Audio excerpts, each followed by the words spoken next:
नाज़रीन, उर्दू ग्राफ़ी में खुश आमदीद। कैसे हैं आप? आज आपके लिए इसरारुल हक मजाज की खूबसूरत और मुख्तसर सी गज़ल लेकर आए हैं। मुझे उम्मीद है कि आप पसंद करेंगे। उससे पहले अगर आपने हमारे चैनल को सब्सक्राइब नहीं किया तो अभी कर लीजिएगा और बेल के आइकन पर क्लिक कर दीजिए ताकि आने वाली वीडियोस की इत्तला आपको बर वक्त मिल सके।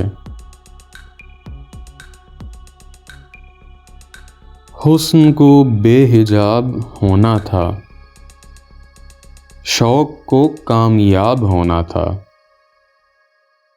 हिज्र में कैफ़े इज़्तिराब न पूछ, खून दिल भी शराब होना था। तेरे जलवों में घिर गया आखिर, ज़र्रे को आफ़ताब होना था। कुछ तुम्हारी निगाह काफिर थी, कुछ मुझे भी खराब होना था। रात तारों का टूटना भी मजाज, बाइस से इज़्तिराब होना था।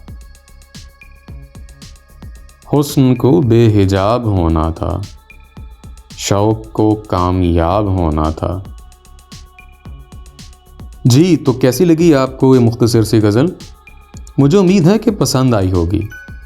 अगर पसंद आई तो इस वीडियो को लाइक और शेयर ज़रूर कीजिएगा, इससे हौसला अफजाई होगी। बहुत शुक्रिया।